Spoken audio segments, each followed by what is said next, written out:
Assalamualaikum warahmatullahi wabarakatuh.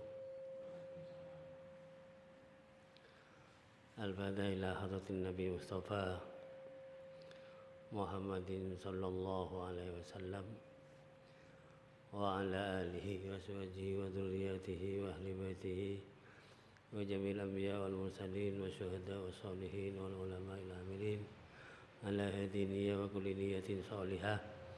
Al-Fatihah. A'udzu billahi minasy syaithanir rajim. Bismillahirrahmanirrahim. Alhamdulillahi rabbil alamin.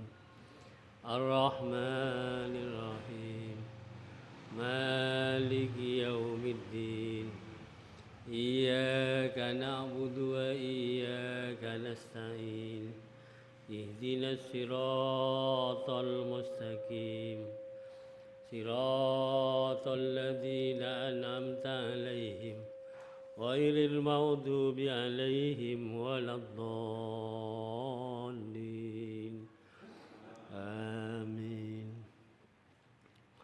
Allahumma shalli wa sallim wa barik 'alaihi wa 'ala alihi.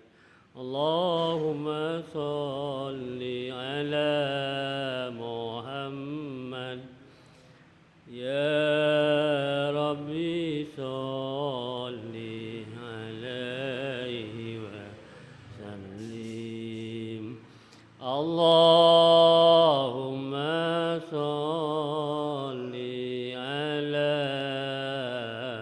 Muhammad. Ya Rabbi sholli 'alaihi wa sallim. Fi hubbi sayyidina Muhammad nurul li badril huda mutammam. Allahumma sholli ala Muhammad. Ya Rabbi sholli alaihi wa sallim. Qalbi yahinnu ila Muhammad ma zalami wujdi mutayyam. Allahumma sholli ala Muhammad. Ya Rabbi sholli alaihi wa sallim. Mali habibun siwa Muhammad khairir rasulin nabil mukarram. Allahumma sholli ala Muhammad. Ya Rabbi sholli alaihi wa sallim. Syauqul muhibbi ila Muhammad aflahu thumma bihi tahayyam. Allahumma sholli ala Muhammad. Ya Rabbi sholli alaihi الحشر شافعنا محمد منجي الخلائق من جهنم اللهم صل على محمد يا ربي صل عليه وسلم ميلاد سيدنا محمد القرى بلد معظم اللهم صل على محمد يا ربي صل عليه وسلم أحيا الدجى زمنا محمد مولاه سلمه وكلم اللهم صل على محمد يا ربي صل عليه وسلم أدعوك أحمد يا محمد يا سيد الرسل المقدم اللهم صل على محمد يا ربي صل عليه وسلم اشفع إلى الله يا محمد يوم القيامة كي أنام اللهم صل على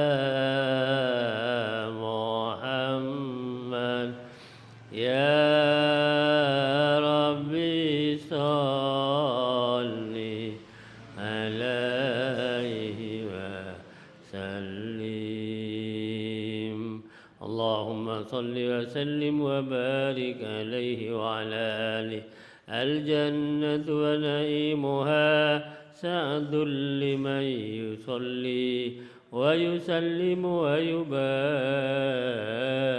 عليه وعلى آله أثر اللهم قبره الكريم بعرف شديد من صلاة وتسليم اللهم صل وسلم وبارك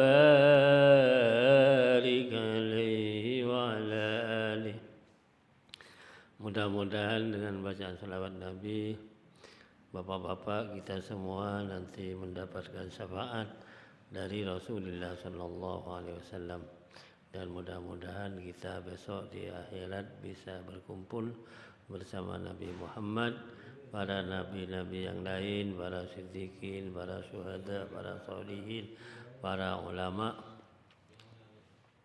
Akhirnya kita semua oleh Allah dimasukkan ke dalam surganya bersama beliau-beliau itu dalam surga yang penuh dengan nikmat. Amin Allahumma amin.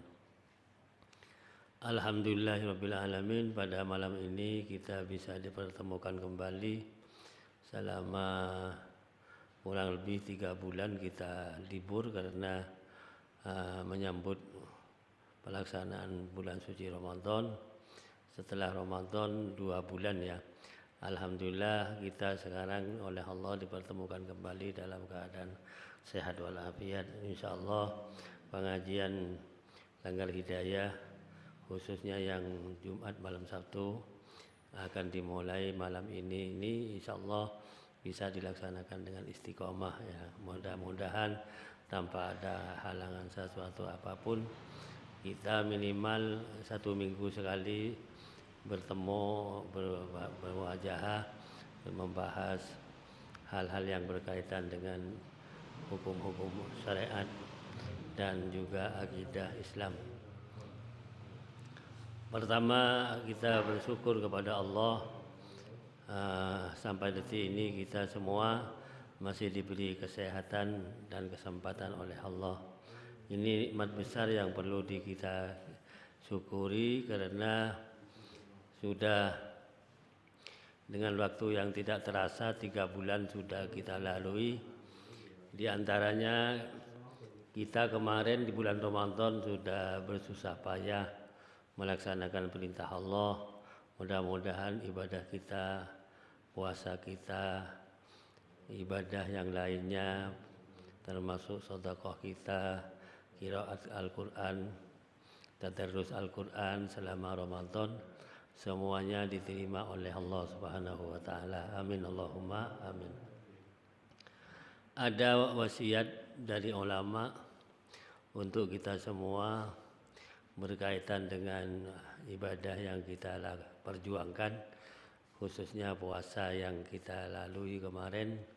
Itu di dalam kitab Tuhfatus Saniyah itu dikatakan, ala wala tubtilu ma aslabtum fi syahri Ramadan min solihil a'mal. Jangan kalian batalkan amal-amal yang dilakukan selama Ramadan itu,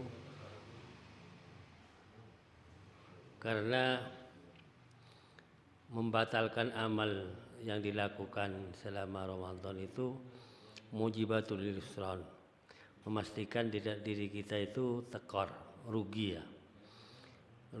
Rugi dunia akhirat. Artinya di dunia sudah susah payah beramal, melaksanakan perintah Allah, menjauhi larangannya, tapi setelah Ramadan itu semua terhapus.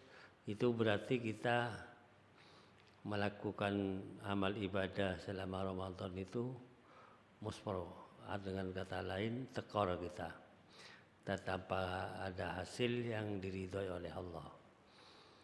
Ala wa inna amalul hasanati ba'daha ala tawal.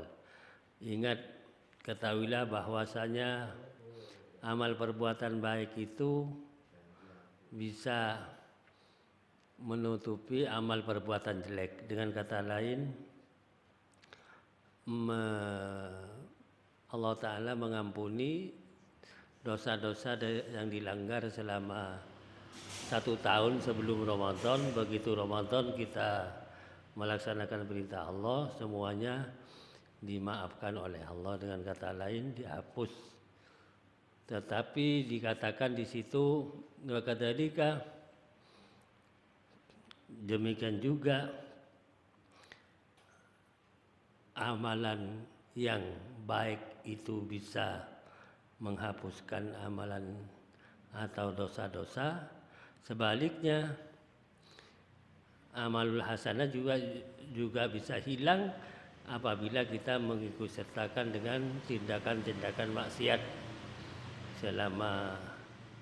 setelah bulan Ramadan, melanggar larangan Allah lagi. Berarti apa yang dikatakan yang dilaksanakan selama Ramadan itu dengan kata lain tidak ada gunanya, karena itu dihapuskan oleh Allah. Dengan kata lain, hilang amal baik itu. Inna alamata raddiha an tutba'a biqabil a'mal. Sesungguhnya tanda tertolaknya amal ibadah selama yang kita lakukan itu tidak diterima oleh Allah apabila kita mengikuti tindakan maksiat setelah Ramadan. Ini jangan supaya kita hati-hati, supaya amal yang kita lakukan itu senantiasa diridhoi oleh Allah, dengan kata lain diterima, tidak hilang begitu saja. Jadi kita harus menjaga diri dari hal-hal yang tidak diridhoi oleh Allah di bulan berikutnya setelah Ramadan. Bulan Syawal, Dzulqa'dah ini sekarang posisi kita ada di akhir Dzulqa'dah ini. Bulan depan kalau kita panjang umur ada di bulan Dzulhijjah ya. Sebentar lagi kita masuk kepada bulan haji namanya. Tapi kalau pelaksanaan haji mulai dari bulan Syawal sudah dibuka dalam syariat itu, umat Islam sudah bisa niat haji di bulan Syawal. Cuman kalau jarak jauh, karena intinya haji itu adalah wukuf di Arafah, akhirnya jemaah haji itu yang awal-awal masuk ke Mekah itu hajinya tamattu, dengan kata lain umrah dulu baru haji. Karena umrah dulu, hajinya masih nunggu tanggal 8 menuju ke Arafah, akhirnya jemaah haji dikena sanksi harus bayar dam. Bapak-bapak, ibu-ibu yang berbahagia, sekarang posisi kita ada di bulan Dzulqa'dah. Dzulqa'dah ini termasuk bulan yang dimuliakan oleh Allah ya. Terus Dzulhijjah, nanti Muharram. Dzulqa'dah, Muharram, Dzulhijjah, Muharram itu bulan yang dimuliakan oleh Allah. Ada satu dari 4 bulan yang dimuliakan, nanti bulan Rajab itu. Pisah dengan yang 3, Dzulqa'dah, Dzulhijjah, Muharram. Muharram itu bulan Syura.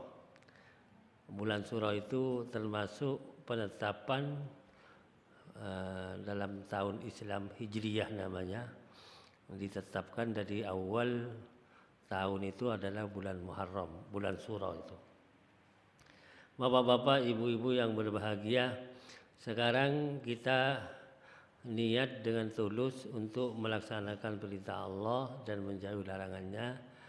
Hal-hal yang lain itu banyak.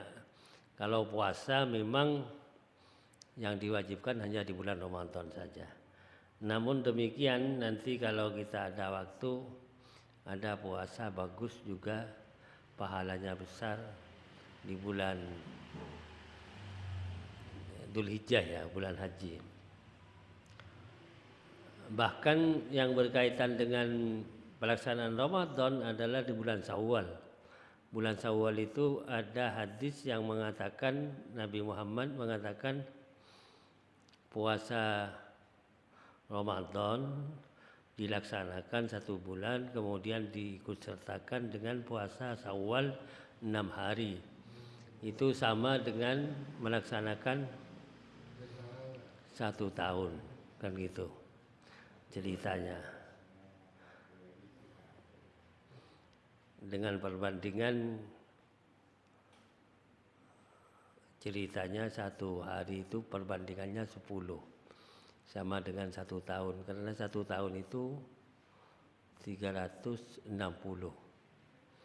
Akhirnya dikatakan oleh Nabi, barang siapa yang puasa bulan Ramadan 1 bulan, kemudian puasa sunnah di bulan Syawal 6 hari, itu seakan-akan dia melaksanakan puasa 1 tahun. Perbandingannya itu per hari itu 10 kali 36 sama dengan 360 itu. Itu kalau dikalkulasi ya. Namun demikian, ini kita sudah ada di bulan Dzulqa'dah. ada di waktu yang akan datang nanti namanya puasa tarwiyah namanya.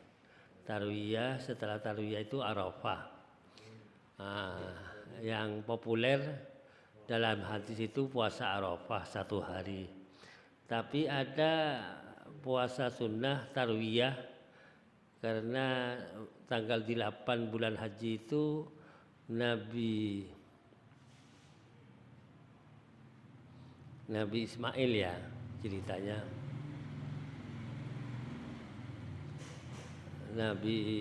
Betul. Nabi Ibrahim itu dapat wahyu dari Allah melalui mimpi agar menyembelih putranya Nabi Ismail. Itu malam 8 Dzulhijjah itu namanya malam tarwiyah itu. Kalau kita puasa di hari tarwiyah itu namanya menyambut mimpinya Nabi Ibrahim, karena Nabi Ismail diperintahkan oleh Allah supaya dijadikan kurban, dengan kata lain disembelih kan gitu ya. Akhirnya sekarang dilanjutkan oleh syariat Rasulullah itu sunnahnya umat Islam itu, umat Muhammad berkorban memotong satu ternak di bulan Dzulhijjah mulai tanggal 10, 11, 12, 13. 4 hari pokoknya waktunya menyembelih kurban itu. Bapak-bapak, ibu-ibu yang berbahagia, sebelumnya tanggal 10 dianjurkan puasa Arafah. Kalau ingin dilengkapi dengan tarwiyah tanggal 8. Tanggal 8 tarwiyah, tanggal 9 Arafah, tanggal 10 itu sunnahnya kita sebelum sholat jangan makan, jangan minum. Kalau bulan Dzulhijjah itu yang sunnah itu umat Islam sholat dulu, sholat Idul Adha namanya ngeker itu atau imsak sebelum sholat, jangan makan, jangan minum, baru setelah sholat nanti kita sunnahnya makan minum. Beda dengan hari raya Idul Fitri. Kalau Idul Fitri itu sebelum sholat hari raya dianjurkan untuk buka dulu atau makan minum, lebih bagus daripada tidak makan tidak minum. Tapi kalau bulan Dzulhijjah nanti kita tanggal 8 sholat puasa tarwiyah, tanggal 9 puasa Arafah, tanggal 10 bukan puasa tapi sunnahnya tidak makan tidak minum sebelum sholat hari raya. Setelah sholat di dalam Al-Quran dikatakan fasholli li rabbika wanhar. Setelah sholat baru kita menyembelih kurban. Kurban itu kambing, sapi, unta, ya itu. Ada 3 jenis ya. Kalau kambing itu 1 orang, tapi kalau sapi untuk 7 orang, unta untuk 7 orang. Nah, kebetulan kalau di Solo ini saya salut itu karena banyak jamaah kaum muslimin di tanggal 10 atau 11, 12, 13 memotong ternak kurban itu. Walaupun tahun kemarin sudah berkurban, tahun sekarang karena punya rezeki kurban lagi itu. Beda dengan orang pedalaman di sana, satu kali saja katanya. Jadi kalau di sini ada teman saya itu tiap tahun menyembelih itu. Kadang-kadang kalau bukan sapi 1 untuk keluarga, kadang beli kambing 5 sampai 10 gitu. Tapi nyatanya dia itu tambah kaya. Sementara seperti saya tidak pernah kurban itu tambah tidak karuan kan gitu. Beda ya. Jadi yang tiap tahun kurban itu tambah kaya. Tidak mengurangi rezekinya yang Allah berikan kepada dia setiap tahun itu. Dia mengembalikan rezeki untuk mendekatkan diri kepada Allah, berkurban, tambah kaya. Bapak-bapak, ibu-ibu yang berbahagia, ini ke depan ya, dari sekarang ya, kalau bulan haji tinggal bentar lagi nih. Ya besok Senin sudah tanggal 23, ini berarti sudah tanggal 20-an ini, tanggal Dzulqa'dah. Jadi ya 10 hari lagi sudah masuk Dzulhijjah. Dari tanggal 1 kalau bisa niat puasa sunnah di bulan haji. Tapi yang populer itu sunnahnya itu Arafah tadi dan tarwiyah. Itu pahalanya besar karena gini ceritanya, diantaranya kalau jamaah haji tidak, karena jamaah haji itu konsentrasi di Arafah itu. Yang di Arafah ukuf ya. Yang tidak haji didorong untuk bisa melaksanakan puasa. Mudah-mudahan sehat kita bisa puasa. Ada juga hikmahnya yang besar kalau suka puasa di bulan Arafah itu, tanggal puasa Arafah itu biasanya mudah untuk melaksanakan haji itu. Ya, artinya tahu-tahu oleh Allah dipanggil untuk bisa melaksanakan haji. Bapak-bapak, ibu-ibu yang berbahagia, ini gambaran sekilas kaitannya dengan amalan kita yang kemarin sudah kita laksanakan puasa itu. Yang sunnah mungkin bisa melaksanakan kemarin Syawal. Kalau ada yang tanya soalnya, kalau puasa Syawal itu harus urut apa enggak setiap hari? Setelah hari kedua mulai Syawal sampai hari ke-7 kan gitu, 6 hari. Pokoknya Syawal. Kalau yang bagus ya urut 1, hari kedua, hari ketiga, keempat, kelima, keenam, ke-7. Baru orang Jawa bilang Pak Tokupat.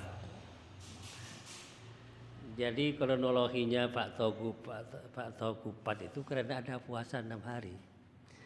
Sementara ya, maaf ya, yang berjalan itu kupatnya, puasanya tidak itu.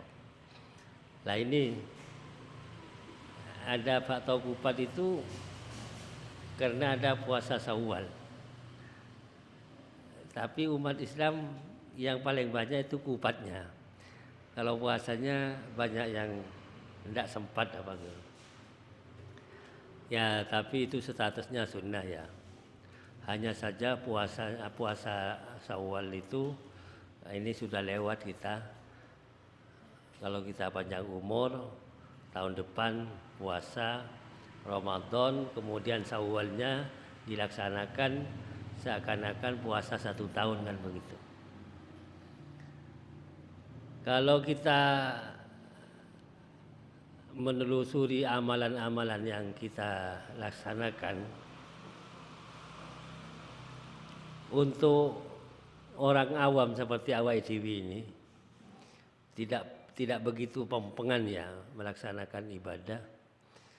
Menjaga 5 waktu itu sudah luar biasa itu. Menjaga sholat wajibnya, yang 5 waktu itu dijaga betul. Kalau bisa tidak keluar dari waktunya. Sama dengan ayat ini ya, di atas peimaman ini kan ada sholat. Inna sholata kanat alal mu'minina kitaban mauquta. Sesungguhnya sholat itu wajib atas orang yang iman, waktu yang ditetapkan oleh Allah. Ini ayat menuju kepada firman Allah, kewajiban umat Islam melaksanakan sholat 5 waktu. Tapi kalimatnya kan inna sholata kanat alal mu'minina kitaban mauquta. Ini khusus sholat yang wajib maksudnya ya. Yang wajib 5 waktu duhur, asar, maghrib, isya dan subuh itu. Andai kata kita bisa menjaga itu saja sudah luar biasa itu. Masih ditambah dengan sunnah-sunnah yang lain. Jadi ceritanya ada saya punya guru itu sebetulnya kalau kita mau cari surga itu tidak usah jauh-jauh katanya. Di lingkungan awake dhewe ini surga tok itu. Terutama yang diwajibkan oleh Allah sholat 5 waktu itu dijaga betul. Kemudian baik dengan tetangga, rukun, itu surga itu. Tidak usah cari surga kemana-mana maksudnya. Tidak usah jauh-jauh. Umat Islam itu cari surga itu di kampungnya sendiri cukup.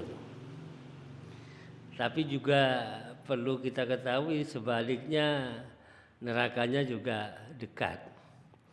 Karena sekarang katanya orang sekarang yang namanya setan gepeng ini neraka ini. Banyak di dalam ini semua masuk ini. Global itu kalau ayam ada dagingnya, ada darahnya, ada tulangnya, ada bulunya, tapi juga ada telurnya, ada teleknya. Ini komplit ini global ini. Ya pengajiannya ada, ya di dalam itu foto-fotonya ulama ada, guru-guru ada, tapi ya yang telanjang banyak di sini, kan gitu. Jadi tergantung awake dhewe sekarang. Kalau mau cari surga di kantongnya sendiri ada, di neraka juga di kantongnya kita sendiri ada. Sama dengan guru saya yang bilang cari surga tak usah pergi jauh-jauh, di rumahnya sendiri bisa.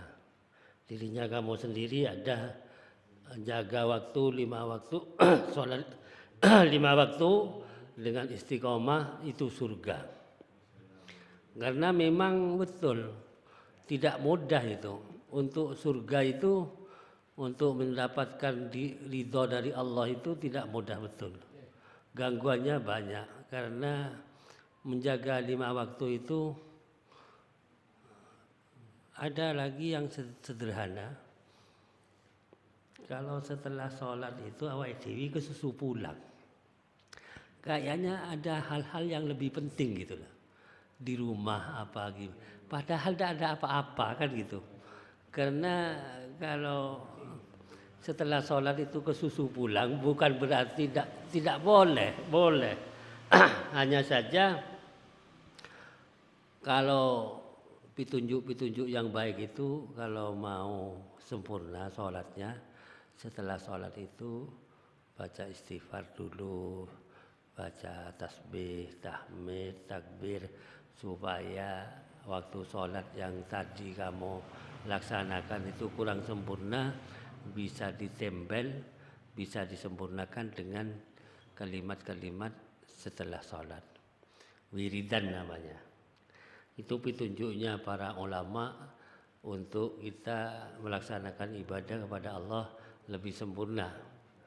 Tapi hal itu kan tidak diperhatikan oleh kita. Pokoknya setelah sholat, assalamualaikum, kelepat pulang kan gitu. Padahal di rumah itu tidak ada acara apa kan gitu. Ya tidak tahu kalau yang sudah ikut orang menjadi tenaga kerja, kebetulan ikut berjemaah, jamnya sudah mepet dengan rehatnya sebentar, 1 jam. Kebetulan sholatnya di atas 12:30, mau selesai sholat sudah habis waktunya, akhirnya cepat kembali keluar karena mau kerja lagi kan gitu. Lain lagi ceritanya.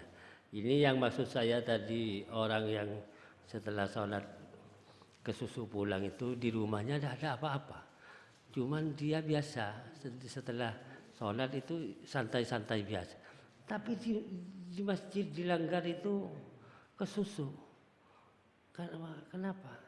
Itu maksudnya supaya tadi tidak bisa menyempurnakan sholat. Itu bagian dari gangguan sebetulnya. Cuman karena kita tidak memperhatikan, akhirnya ya dianggap biasa saja. Padahal itu bisa menyempurnakan kekurangan-kekurangan yang waktu dilaksanakan sholat berjamaah tadi. Inilah sedikit bapak-bapak, ibu-ibu yang saya bisa menyampaikan. Ini mukaddimah yang insya Allah minggu depan mudah-mudahan kita bisa bertemu lagi sehat, dalam keadaan sehat lahir batin, bisa mengikuti pertemuan apa yang kita laksanakan nanti ke depan lebih baik lagi, hal-hal yang mendorong diri kita, memberi motivasi pada kegiatan kita ke depan yang baik-baik lah, amal baik lah. Kalau bahasa Arabnya amal soleh kan gitu. Amal soleh itu berupa nasihat, berupa tindakan, praktek, itu masuk amal soleh. Karena juga dalam Al-Quran dikatakan oleh Allah, wa tawasaw bil haq wa tawasaw bis sabr, kan gitu. Supaya kita memberi nasihat, menerima nasihat dengan kebenaran, memberi nasihat, menerima nasihat dengan kesabaran. Ke depan inti daripada pertemuan pengajian di sini apalagi ini tidak lepas dari kita memantapkan keyakinan kepada Allah, kemudian bisa meningkatkan amal soleh, senantiasa kita memperhatikan nasihat-nasihat yang baik, yang benar, supaya menjadi bekal kita untuk menghadap Allah Subhanahu wa Ta'ala besok di akhirat. Kita tidak lepas dari aturan yang difirmankan Allah Subhanahu wa Ta'ala. Saya kira itu sedikit uraian. Mari kita memohon kepada Allah dengan hati yang tulus, dalam waktu yang akan datang bisa kita tingkatkan ibadah kita supaya kita istiqomah melaksanakan perintah Allah dengan sebaik-baiknya. Maulaya sholli wa sallim daiman abada ala habibika khairil khalqi kullihim wal habibul ladzi turja syafa'atuhu likulli hawlim minal ahwali muqtahimi ya rabbi bil mustafa balligh maqasidana waghfir lana ma madha ya wasi'al karami. Rabbana atina fid dunya hasanah wa fil akhirati hasanah wa qina adzabannar. Walhamdulillahirabbil alamin. Assalamualaikum warahmatullahi wabarakatuh.